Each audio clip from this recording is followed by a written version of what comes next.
Hey, it's Dr. Joe, and welcome to another episode of Bring On 60, my weekly show that follows my journey as I'm trying to get into the best shape of my life by my 60th birthday this year. I've had people asking, when's your birthday?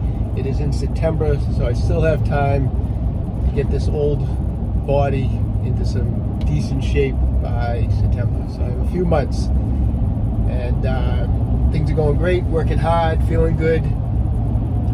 So a couple things this week. What are we doing? Well, first I wanted to talk a little bit about and I've mentioned this a couple times, about the coffee blend I've been working on. The reason I thought of it this morning was, so I woke up, I had a little brain fog, right?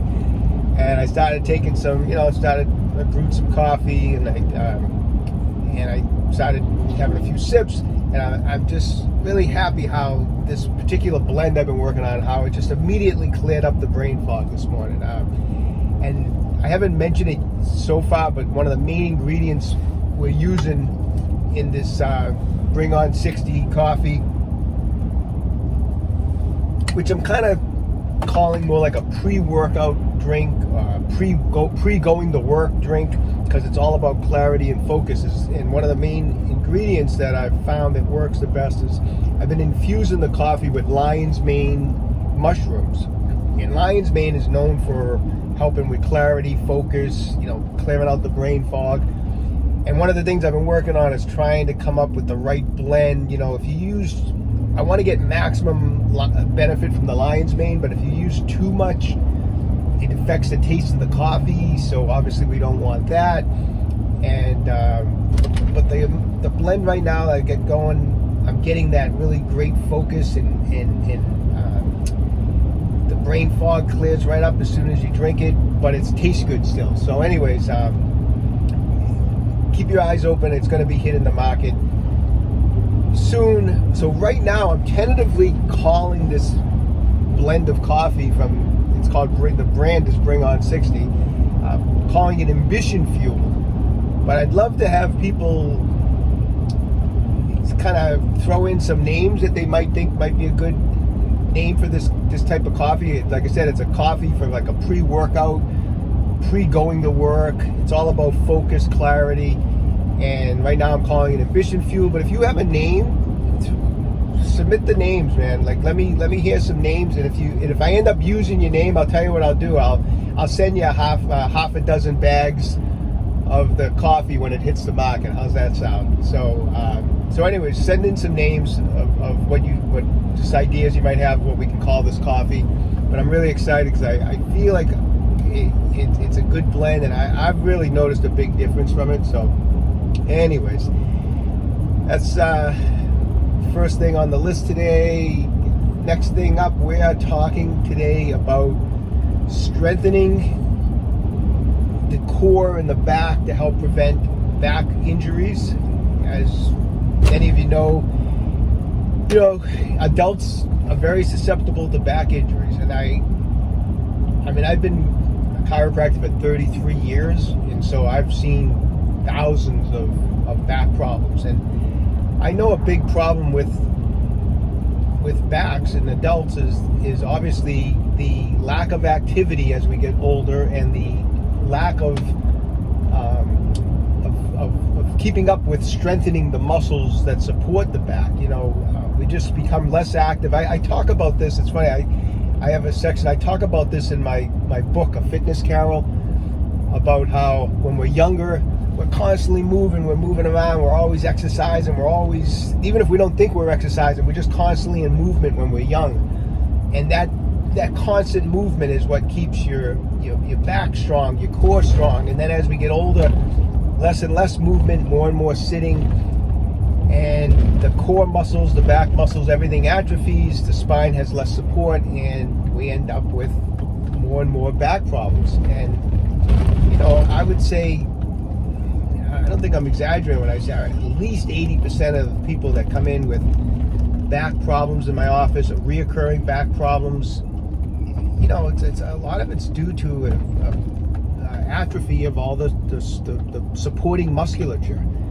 And sometimes we're just doing some simple things. It doesn't have to even be every day, but just regularly doing some certain exercises and just increasing your activity, you can really prevent a lot of problems with your back. And if anyone's had back problems, and I've had some trouble over the years too. If you're straining your back, having back pain is not a fun time. And so, and if you have recurring back problems, you really know what I'm talking about. It really impacts your daily routine. It impacts your life, and it's worth a little bit of time investment to try to strengthen those muscles. So I'm going to go over some couple simple things you can start doing to help strengthen your back. We'll do that today. Of course, at the end, we'll get in a weigh-in and a physique update. And so anyways, I hope everyone enjoys this week's episode of Bring On 60. So I want to share with you a couple exercises to help prevent back injuries. This first exercise is a simple exercise, and it's meant to target the muscles of what we call the spinal erector muscles. And the spinal erector muscles are these thicker muscles that are along both sides of your spine. And it's important to keep them thick.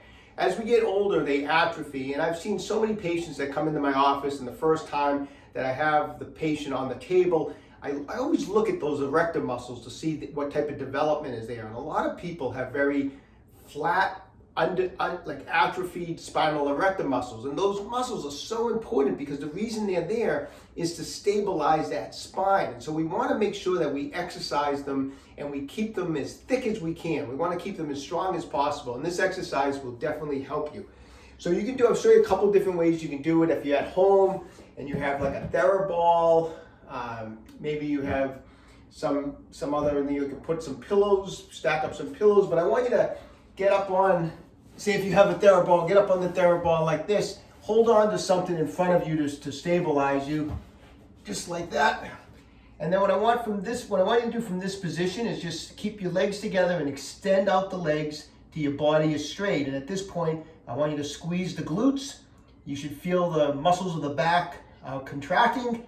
1001, 1002, nice and slow. Come all the way down, relax, come back up. 1001, 1002, again, come back down, come back up. 1001, 1002. So try to start off with 3 sets of 10 repetitions.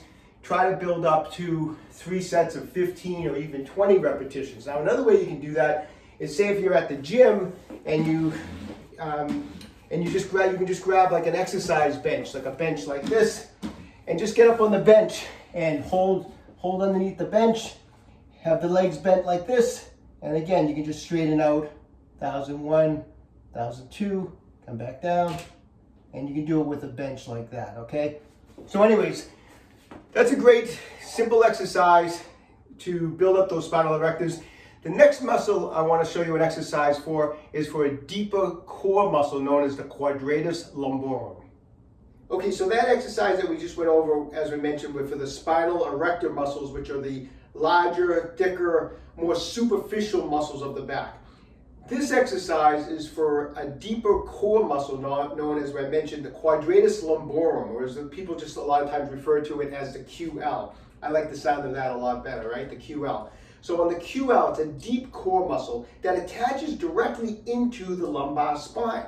And this muscle, a lot of times on adults, as you become less and less active, and we don't exercise this muscle, becomes weak. It atrophies, and that causes instability in the back. A lot of times also the QL, because it becomes weak, can get strained very easily. And when that muscle gets strained, a lot of times it tightens up and it pulls on the lumbar spine, again causing back pain. Great, simple. I'm going to show you some simple ways you can exercise the QL. I'll show you some different variations, so whatever works best for you. But one of the best ways to work the QL, because you have one on each side, is to do what we call a suitcase carry. A suitcase carry, just like it sounds, when you're carrying a suitcase, you're holding something in one hand. And the reason being is the QLs are on each side. And if I was to hold something heavy on one side, the opposite QL has to activate so that I'm not getting pushed over to the side. So even if you're carrying, it's a lot of common thing in the springtime, in the summer, people are carrying maybe a bucket of soil or a bucket of water. That's technically a suitcase carry. And what's happening is you're going to get pulled over, but the QL on this side keeps you up straight. So exercising this in that manner is an awesome way to exercise the QLs. I highly recommend you start off very, very light with this type of an exercise because it's not going to feel too bad. You know, you're going to think it's stronger than it is. It's actually a very small muscle. So don't start off with any large amount of weights when you're doing these exercises for the QL. Start off very light and see how you feel the next day, all right? So a simple way to do this, I'll show you some variations, is just grabbing a dumbbell, and here's my suitcase on one side, and you can do a suitcase, a walk. And all you're gonna do is just walk 20 steps in one direction, turn around, and walk 20 steps in the other direction. And every time you take a step, what I like about this exercise when you do a suitcase walk is you're not only working your QL, which is, like I said, the deep core muscle, but you also work the opposite glute medius. So you're working your QL and your glute medius, and your glute medius is so important for us adults, especially us older adults, for balance. When you stand on one leg, what's keeping me balanced on this leg? The glute medius is firing on that side. And what happens with older adults, especially much older adults, the people fall all the time. And a lot of times it's from that lack of strength in the glute medius. And they say, research shows that, you know, if you can just stand on one leg for 30 seconds unassisted, your rate of falling goes way, way, way down. So it's so important, these little things that we can just work on a little bit every day or every other day that just makes our lives so much better, right? So a suitcase walk is an awesome way to work the QL and the opposite glute medius. So what I would recommend doing, say start off very lightweight, 20 steps, turn around, 20 steps. Then of course, we want to switch the weight to the opposite hand and do the same exact thing. Now, if you don't have room, like I'm in this little room right now, that's why I can't demonstrate the full walk. You can do just marching in place. Just hold the weight on one side and just lift the knees and do like a suitcase march and just march in place. Once again, every time I'm lifting that knee, I'm activating the QL, and then I'm activating the opposite glute medius. This is an excellent exercise. Take 20 marching steps, put the weight in the other hand, take 20 marching steps.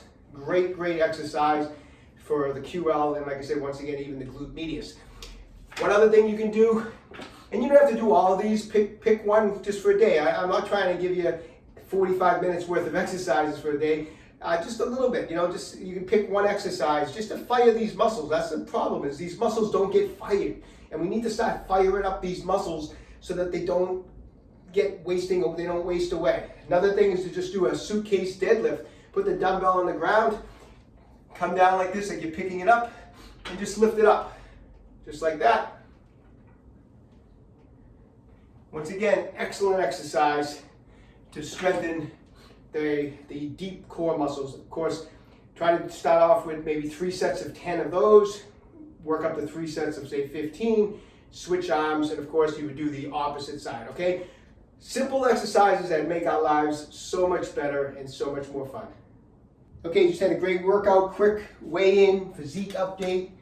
Let's see where we're at this week. Hey, we're at a all-time high since we've been doing this weekly show, 147. And I'm not surprised because I've been doing a lot of lifting, trying to lift heavier, been getting stronger, and I have been sneaking in an extra meal every day. Still eating super clean, but I've been just trying to keep up in those calories. I'm trying to, you know, it's all about fitness and staying healthy, but I gotta admit, I am trying to creep up a little bit. As I mentioned, I'm gonna do some bodybuilding again, and I am slowly creeping up a little bit on the weight because I plan on, you know, cutting back obviously when it's time for the show. So anyways, I got a little change in plans, so I'm not unhappy that I'm at 147, and I'm hoping to go up a little bit more. So anyways, quick physique update. Trying to keep these relatively quick so that we don't run too long on the show here every week. See how things are looking.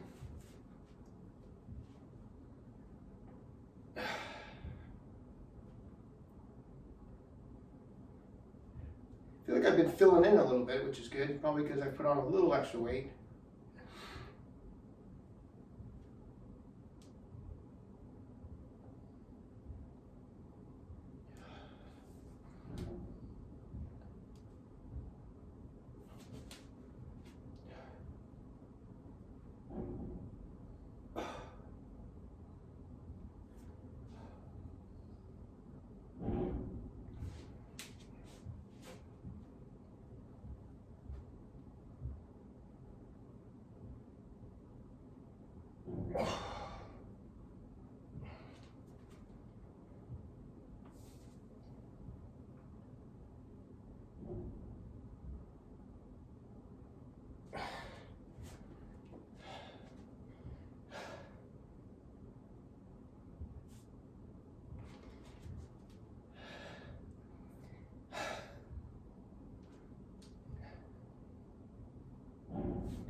All right, another week in the books.